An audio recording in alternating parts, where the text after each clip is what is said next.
శ్రీపాదరాజం శరణం ప్రపంచి శ్రీపాద శ్రీవల్లభ చరితామృతం అధ్యాయము 41 కుహనా పరివ్రాజక వృత్తాంతం. శ్రీపాద శ్రీవల్లభులు మహాసరస్వతి, మహాలక్ష్మి, మహాకాళి, రాజరాజేశ్వరి స్వరూపులని శ్రీ భాస్కర శాస్త్రి గారు మాకు తెలిపిరి. శ్రీవారిలో ఉన్న దేవీతత్వం అనుష్ఠానం చేసేవారికి మాత్రమే అర్థమవుతుంది. పర, పశ్యంతి, మధ్యమ, వైఖరి వాక్కులుంటాయని విన్నాను. వాటి యొక్క వివరణను కాస్త తెలియజేయవలసిందని నేను భాస్కర శాస్త్రి గారిని అడిగితిని. అంతటా భాస్కర శాస్త్రి, అంబిక ప్రతి వాక్కు ద్వారాను వ్యక్తమవుతూ ఉంటుంది. ఆమె ప్రతి మనుష్యుని ద్వారాను ప్రతి వ్యక్తిలోనూ పలుకుతుంది. బయటకు వినిపించబడే వాక్కును స్థూల వాక్కు అంటారు. బయటకు ఏమాత్రము వినిపించకుండా లోపలనే ఉంటూ కేవలం పెదిమల కదలికలోనే కనిపిస్తూ ఉండే వాక్కును మధ్యమా వాక్కు అంటారు. ఆ మధ్యమా వాక్కు కంటే కాస్త సూక్ష్మంగా ఉండేదానిని వైఖరి వాక్కు అంటారు. కంఠగతమైన వాక్కు గొంతు దాకా వస్తుంది. అక్కడ నుండి బయటికి రాకుండా మధ్యలోనే ఉండిపోయి మనస్సులో మాత్రం మెదులుతూ ఉంటే దానిని పశ్యంతి వాక్కు అంటారు. దీనికంటే కూడా సూక్ష్మంగా ఉంటూ నాభిలోనే నిర్వికల్పంగా సంకల్పమాత్రముగా ఉండే వాక్కును పరావాక్కు అంటారు. అంబికను త్రిపుర భైరవగా కూడా ఆరాధిస్తారు. గుణత్రయములు, జగత్రయములు, మూర్తిత్రయములు, అవస్థాత్రయములు మొదలగు అన్ని త్రయములకు ఆమె అధీశ్వరి. త్రిపుటిని ఆమె పురత్రయముగా చేసుకొని ఈ 3 లోకాల్ని పాలిస్తూ ఉంటుంది. మనము శ్రద్ధ కలిగి ఉండి ఆత్మసమర్పణ చేసుకుని సంపూర్ణ శరణాగతి చెందితే ఈ లోకము నుండి కానీ అదృశ్య లోకాల నుంచి కానీ ఎటువంటి శత్రుత్వం తటస్థపడినా కూడా మనకు కీడు జరగదు. విరోధి శక్తులు అనేవి కేవలము భౌతిక జగత్తుకే పరిమితమైనవి కావు. మనకు ప్రాణమయమైన, భౌతికమయమైన, మానసికమైన, అంతరాత్మకు సంబంధించిన ఆధ్యాత్మికమైన అస్తిత్వ స్థితులున్నాయి. వీటికి అనుగుణంగానే లోకాలున్నాయి. మనము తగినంతగా అభివృద్ధి చెందిన ఎడల భౌతిక ప్రపంచంలో ఏ రకంగా జీవిస్తున్నామో ఆయా లోకాలలో కూడా అలానే జీవించగలము. మనిషి అభివృద్ధి పొందాలంటే ముఖ్యముగా శ్రద్ధ, దానితో పాటు దృఢమైన విశ్వాసము ఉండాలి. శ్రద్ధ అంటే సంపూర్ణమైన నమ్మకంతో కూడిన అంగీకారం. విశ్వాసం అనున్నది అనుభవం వలన పొందవలసి ఉంటుంది. మనం దేనికోసమైనా సరే విశ్వాసం ఆధారంగానే జీవించగలగాలి. అవసరమైన వేళల్లో తప్పకుండా సహాయం అందగలదనే విశ్వాసము మనలో నిరంతరము ఉండాలి. విశ్వాసముతో పాటు ఒక విధమైన భద్రతాభావన కూడా మనలో ఉన్నప్పుడు అది ఆత్మవిశ్వాసం అవుతుంది. శక్తిహీనమైన జ్ఞానం నిర్లిప్తతకు దారితీస్తుంది. జ్ఞానహీనమైన శక్తి గుడ్డిదై వినాశనానికి దారితీస్తుంది. అందుచేత మనం జ్ఞానంతో ప్రకృతి బంధాల నుంచి విడుదల పొందాలి. ఆ తరువాత శక్తి అనుగ్రహంతో పరిపూర్ణతను సాధించాలి. శక్తికి జ్ఞానం నుంచి అనుమతి లభించాలి. సాంఖ్య మార్గంలో చైతన్యాన్ని పురుషుడు అంటారు. కర్మను నిర్వహించేదానిని ప్రకృతి అంటారు. కింది స్థాయిలో వీటి మధ్య విరోధం ఉంటుంది. చైతన్యం అనేది కర్మ చేయదు, ప్రకృతికేమో జ్ఞానము లేదు.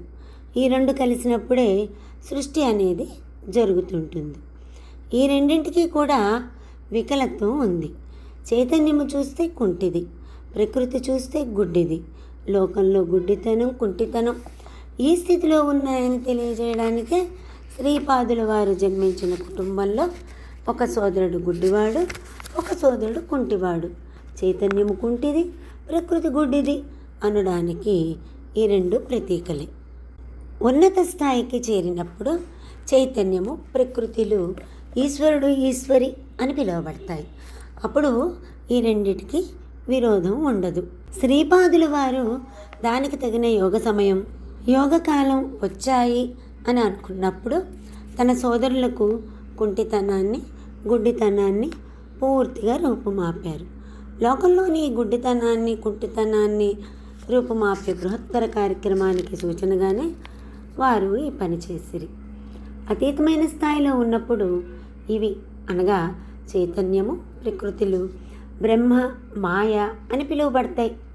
తమ 16వ సంవత్సరమున ఇల్లు వదిలి సంసారాన్ని త్యజించి విరాగియే సంచారమునకు వెళ్ళడంలోని ఆంతర్యం తాను స్వయముగా బ్రహ్మమని, అదేవిధంగా తానే మాయనని తెలియజేయటం, అపరిమితుడు అనంత గుణములు కలిగిన బ్రహ్మస్వరూపమునకు పరిమితిని కలిగించే శక్తి మాయ. తాను పీఠికాపురంలో జన్మించడం కేవలం తాను అపరిమిత బ్రహ్మస్వరూపమైనప్పటికీ మాయాశక్తికి లోబడి పరిమితులతో వ్యవహరించానని సూచించడం. 16 సంవత్సరములు దాటిన తదుపరి తాను మాయకు బందీని కానని, తాను అపరిమిత బ్రహ్మస్వరూపుడనని స్పష్టంగా తెలియజేయడం. భక్తజనోద్ధరణకై అవతరించిన పరతత్వమే తానని తెలియజేయడం. కింది స్థాయిలో ప్రకృతి చాలా బలంగా కనిపిస్తుంది. దీనికి ప్రతీకగా అనగా కింది స్థాయిలో ప్రకృతి చాలా బలమైంది సుమి అని తెలియజేయడం కొరకే శ్రీవారి చరిత్రలో పీఠికాపురంలో జరిగిన వాద వివాదాలు, పరిస్థితులు సృష్టించే కొన్ని రకములైన బాధలు కనిపిస్తాయి. ఆ తరువాత మధ్యస్థాయిలో పురుషుడు, ప్రకృతి ఇద్దరు సమానులే. ఈ స్థితిలోనే కొంతమంది అవిశ్వాసులు, ఇబ్బంది కలిగించే వాళ్ళు ఉన్నారు. అదేవిధంగా రకరకాల అనుభవాలను పొంది విశ్వాసం పొంది అవతారమని గుర్తించిన వాళ్ళు ఉన్నారు. శ్రీ పీఠికాపురాన్ని విడిచి వెళ్ళే స్థాయి ఉన్నత స్థాయి. ఈ స్థితిలో మాయ అంతర్లీనంగా ఉన్నది. తాను పరబ్రహ్మ స్వరూపుడనని సుస్పష్టంగా ప్రకటించి తన దివ్యావతార లీలలను విస్తృత స్థాయిలో ప్రకటించడి స్థితి. దానికి పీఠికాపుర వాతావరణము సరి అయినది కాకపోవటం వలన తాను పీఠికాపురము విడిపోయాను. జగత్తునందంతటను తన మహిమ విస్తరించినప్పుడు రాబోయే శతాబ్దములలో ఎప్పుడో వారి సంకల్పానుసారము పీఠికాపుర వాసులకు కూడా జ్ఞానోదయమగును. వారి విస్తృత స్థాయిలో వారి దివ్య చైతన్య శక్తి మానవ చైతన్యం యొక్క కుంటితనము, ప్రకృతి యొక్క గుడితనమును రెండింటిని నివారించును అని తెలిపిరి. శ్రీపాదుల వారు ఏ పరిస్థితులలో పీఠికాపురమును వీడిపోవట తటస్థించినని నేను భాస్కర శాస్త్రి గారిని ప్రశ్నించగా వారిట్లు చెప్పుచుండేది. శ్రీపాదుల వారి లీలలు సామాన్య మానవుల ఊహలకు అందరానివి. ఒకసారి ఒక సన్యాసి కుక్కుటేశ్వరాలయమునకు వచ్చెను. అతడు దత్తభక్తుడు. అతడు దత్తదీక్షను ఇచ్చుచుండువాడు. దత్తదీక్ష పాటించినచో మండల పర్యంతము అనుకున్న కార్యములు సిద్ధించి తీరునని అతడు ప్రకటించెను. పీఠికాపుర బ్రాహ్మణ్యము కూడా దత్తదీక్షలను స్వీకరించినది. అతడు భూరి దక్షిణలను స్వీకరించుచుండెను. ఆ దక్షిణలలో కొంత భాగము తన వద్ద దీక్ష తీసుకున్న బ్రాహ్మణ్యమునకు కూడా ఇయ్యబడుచుండెను. బ్రాహ్మణ్యము మాత్రము ఇతర కులస్తులతో తాము కూడా దీక్షలు తీసుకుని దీక్షనిచ్చు సన్యాసికి భూరి దక్షిణను ఇచ్చుచుంటుమని, కావున మీరు కూడా దీక్షలను తీసుకుని వారికి భూరి దక్షిణలు ఇచ్చి జన్మ చరితార్థం చేసుకొనుడు అని చెప్పుచుండరు. బ్రాహ్మణ్యము మాటలను తోసిపుచ్చజాలక చాలామంది దీక్షలను స్వీకరించి భూరి దక్షిణలు ఇచ్చుచుండేరు. ఇంతలో దత్తదీక్షలను తీసుకొనటయా మానటయా అని తర్జన భర్జనలు ప్రారంభం కాసాగాను. బ్రాహ్మణ పరిషత్తు, క్షత్రియ పరిషత్తు, వైశ్య పరిషత్తుల సంయుక్త సమావేశం జరిగినది. దానికి శ్రీ బాపనార్యుల వారు అధ్యక్షత వహించిరి. శ్రీ బాపనార్యులు శ్రీదత్తుడు అందరివాడు, దీక్షా స్వీకారము అందరూ చేయవచ్చును, అందువలన అష్టాదశ వర్ణముల వారును సన్యాసి నుండి దీక్ష తీసుకొని వచ్చును. దీక్షా స్వీకార అవకాశము సర్వజనులకు ఇయ్యబడవలెను అని పలికి. అంతటా బ్రాహ్మణ పరిషత్తులోని అధిక సంఖ్యాకులు, అయ్యా, బ్రాహ్మణ, క్షత్రియ, వైశ్యులు ఆచారవంతులై ఉందురు, అందువలన వారు దీక్షలను స్వీకరింపవచ్చును. శూద్రులు అనాచారవంతులై ఉందురు, అందువలన వారు దీక్షలను స్వీకరింపకూడదు. వారి నుండి దక్షిణలు మాత్రము స్వీకరించి మనము మన తపశక్తితో వారిని ఉద్ధరించవచ్చును అనేది. అంతటా బాపనార్యులు అన్ని కులముల యందును ఆచారవంతులు అనాచారవంతులు ఉందురు, ఎవరు ఆచారవంతులో ఎవరు అనాచారవంతులో తేల్చుట కష్టసాధ్యం. అందువలన సామూహిక కళ్యాణమును శ్రేయస్సును దృష్టితో నుంచుకుని మనము దత్తహోమమును కానీ లేదా తదితరములైన యజ్ఞయాగాది కార్యక్రమములను నిర్వహించి సాంఘాతిక శ్రేయస్సును సమకూర్చవచ్చును. దక్షిణలు మాత్రమే స్వీకరించి దీక్షలను శూద్రులకు ఈకపోవటం వలన అన్యాయము అని నాకు తోచున్నది. దక్షిణలు తీసుకొని మనము మన తపశక్తితో శూద్రులను ఉద్ధరించగలిగిన ఎడల తక్కిన బ్రహ్మ క్షత్రియ వయస్సులను కూడా ఉద్ధరించవచ్చును. అట్లే అయినచో ఏ కులం వారికి ప్రత్యేక దీక్షలను ఇవ్వవలసిన అవసరం లేదు. అదేనుగాక దక్షిణకి ఇవ్వవలసిన రొక్కమును భారీగా నిర్ణయించిరి. అన్ని కులముల ఎందును భేదవారుందరు. వారు ఇంతటి దక్షిణలు ఇయ్యజాలరు. రెక్కాడితే గాని డొక్కాడని ధనహీనులు మనకు భారీగా దక్షిణలనిచ్చి అనేక దినములు పస్తు ఉండవలసి వచ్చును. దక్షిణ అనున్నది ఐచ్ఛికము చేయవలను. యథాశక్తి సంతోషపూర్వకంగా ఇయ్యబడు దానినే దక్షిణగా తీసుకునవలను. అప్పుడు మాత్రమే దత్తుడు సంతోషించును అని తమ అభిప్రాయములను వెలిబుచ్చిరి. అంతటా ఆ బ్రాహ్మణులు మనము బ్రాహ్మణులమై ఉండయు పరమహంస పరివ్రాజక మహాశయులు మన గ్రామమునకు వచ్చినప్పుడు ఎదురేగి పూర్ణ కుంభముతో వేదమంత్రములతో స్వాగతము నీయలేదు సరిగదా. వారు తమంతట తాము సర్వజనహితమును కోరి దత్తమండల దీక్షనిచ్చుచుండగా బ్రాహ్మణ పరిషత్తు తనకు ఏమీ పట్టనట్లు ఊరుకొండుట నిజముగా సిగ్గుచేటైన విషయం అని ఆక్షేపణ లేవనెత్తిరి. అంతటా బాపనార్యులు నిజముగా వచ్చింది పరమహంస పరివ్రాజకులే అయిన ఎడల వారిని స్వాగతించుటకు కొన్ని పద్ధతులున్నవి. వారు కొద్ది రోజుల ముందుగానే వారి ప్రధాన శిష్యుల చేత బ్రాహ్మణ పరిషత్తునకు సమాచారము అందించవలను. పరిషత్తు వారి వివరములను సంపూర్తిగా ఆలకించి ప్రధాన శిష్యులతో శాస్త్రార్థము చేయుదురు. ఆ శాస్త్రార్థమునందు ప్రధాన శిష్యుల ప్రావీణ్యత తెలియను. అంతటా పరిషత్తు ఒక నిర్ణయమునకు వచ్చి వానిని యోగ్యుడైన పరివ్రాజకుల వారి శిష్యుడని నిర్ణయించెదరు. ఆ తరువాత పరమహంస పరివ్రాజకులు విచ్చేయునప్పుడు వారికి వేదమంత్రములతో పూర్ణ కుంభముతో స్వాగతం ఇయ్యబడును. ఆ తదుపరి వారితో శాస్త్రార్థము జరుగును. అంతటా పరివ్రాజక మహాశయుల సూచన మేరకు యజ్ఞమో యాగమో దీక్షయో లేక ప్రవచనమో జరపవచ్చును. ఇవి ఏమీ లేకుండగా పరివ్రాజకులు కుకుటేశ్వరాలయమునకు వచ్చిరి. వచ్చిన వెంటనే మీతో దత్తమండల దీక్ష గురించి ప్రస్తావించిరి.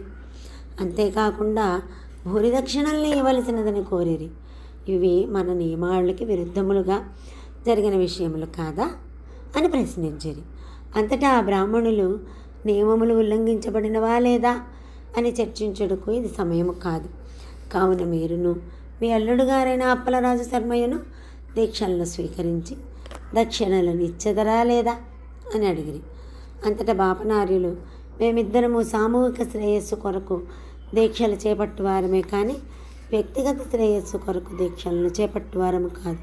దీక్షలను చేపట్టుటలేదు కనుక మేము దక్షిణలను ఇయ్యలేము. బ్రాహ్మణులలో ఎవరైనాను దీక్షలను చేపట్టదలచి దక్షిణలను ఇచ్చుటకు సంసిద్ధులైన ఎడల వారి ఇష్టానుసారం వారు చేయవచ్చును. బ్రాహ్మణ పరిషత్తు అన్నది సామూహిక సమస్యలు ప్రయోజనము కలిగించే విషయముల గురించి ఆలోచించునే కానీ మీ యొక్క వ్యక్తిగత దీక్షలు వ్యక్తిగత సమస్యలు పరిష్కారముల గురించి ఆలోచింపజాలదు అని తేల్చి చెప్పారు. శ్రేష్ఠి గారును వర్మగారును కూడా మండల దీక్షలను తీసుకున్నట్టుకు నిరాకరించిరి. అయితే బ్రాహ్మణులకును క్షత్రియులకును వైశ్యులకును దత్తమండల దీక్షలను తీసుకున్నట్టు కానీ మానుటకు కానీ వారికే స్వేచ్ఛ ఇవ్వబడెను. శ్రీపాదులచే దత్త దీక్ష ఇవ్వబడుట. శ్రీపాదుల వారి ఎడల భక్తి శ్రద్ధలు కలిగిన పంటకాపులు కొందరుండిరి. వారిలో వెంకయ్య అనువాడు శ్రేష్ఠుడు. శ్రీపాదుల వారు వెంకయ్య గృహమునకు పోయిరి. తాను దత్త దీక్షలను ఇచ్చదననియో ఎవరినో దీక్షలు పొందలేకపోతున్నామని నిరాశ చెందవలసిన అవసరం లేదని ప్రకటించాను. అంతేకాకుండా యథాశక్తి దక్షిణని ఇవ్వచ్చునని ప్రకటించాను. మండల దీక్ష తన విషయమున అనవసరమనియు ఏకరాత్రి దీక్ష చాలునని ప్రకటించాను. పూర్తిగా అహోరాత్రములు అనగా ఒకరోజు శ్రీపాదుల వారు వెంకయ్య ఇంటిలో ఉండెను. శ్రీపాదుల వారు అష్టాదశ వర్ణముల వారికి దీక్షలను ఇచ్చాను.